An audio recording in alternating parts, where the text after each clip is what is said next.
The war had dragged on for 17 cycles. The United Species Coalition, once a mighty alliance of 13 advanced civilizations, was on the brink of annihilation. Planet after planet had fallen to the relentless forces of the Vrax Dominion, a brutal insectoid empire that expanded like a plague across the galaxy. Their bioships devoured atmospheres.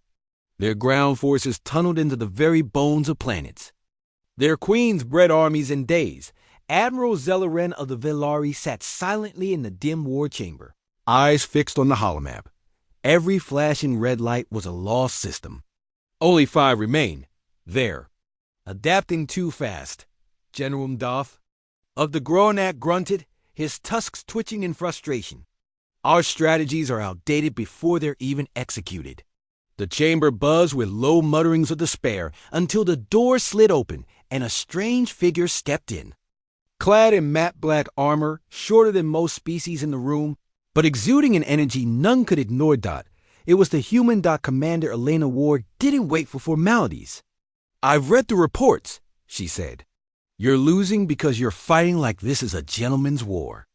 Admiral Zelaren narrowed his eyes. "And what do humans suggest we do instead, Commander? Beg for mercy?" She smiled, but it wasn't kind. "No, we showed him what real war looks like." They had been reluctant to bring humans into the war. When Earth first made contact with the Coalition, its technology was crude, but humans had adapted fast, obscenely fast. Within a decade, their tech matched the mid-tier Coalition fleets. But what shocked the others wasn't their innovation. It was their nature. Humans fought dirty. No rules. No mercy. No retreat. When the Vrax targeted the human colony of New Artemis, the humans didn't just defend. They turned the moon into a radioactive minefield and detonated it mid-battle, killing 30,000 Vrax troops and collapsing the warp lanes in the sector. After that, humans weren't just invited, they were begged to join. A month after Commander Ward's plan was approved, the first human-led strike began. Operation Black Ember. The Vrax had grown arrogant. Their forward base on Zenthari Prime was considered untouchable. Thousands of troops, planetary defenses, shielded atmosphere. Until the humans arrived. Not with fleets, but with silence. Orbital satellites crashed simultaneously, knocked out, with precision EMPs. Gravity destabilizers rendered Vrax flyers useless. Then came the pods, small, fast, undetectable. They pierced the clouds like spears. The human soldiers emerged in lightweight exo armor. No grand speeches, no banners. Just guns, fire, and surgical annihilation. They didn't fight head-on.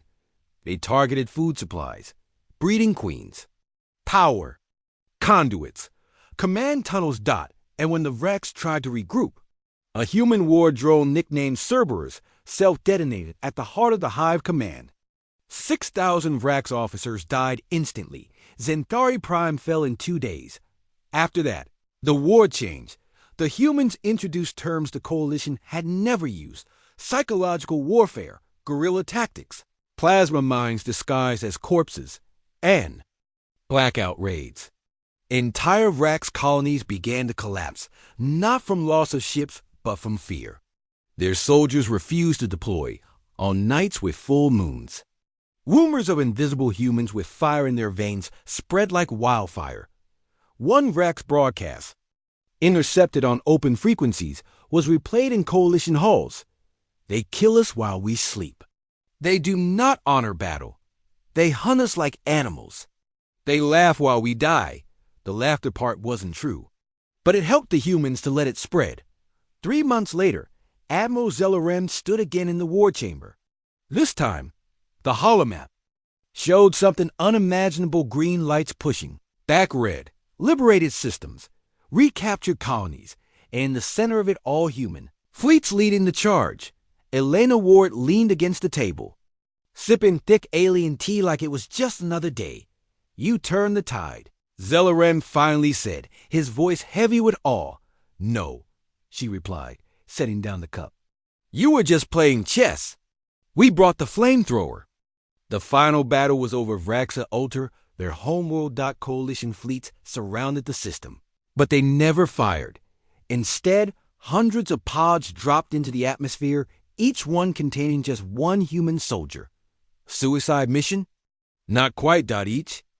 Pod carried Project Nightfall, a cloaking unit, a microfusion rifle, and a portable AI drone, one human per city. One goal. Chaos. The Rex, paranoid and already fragmented, turned on each other. Communications collapsed. Queen suspected betrayal. Their own guards executed them. When the coalition finally moved in, there were barely any defenses left. No one ever found the humans who went in. Some said they died. Others said they never left. But what mattered was this: the war was over, and humanity had won it for everyone. Years later, in the rebuilt Hall of Peace, a monument stood tall. It didn't depict kings or admirals. It showed a human soldier in battered armor, standing atop broken wrecks banners, holding not a weapon, but a small flag with Earth's emblem, half burnt. Fluttering. The plaque read, "In our darkest hour, they taught us to fight like demons, so that we could live like people."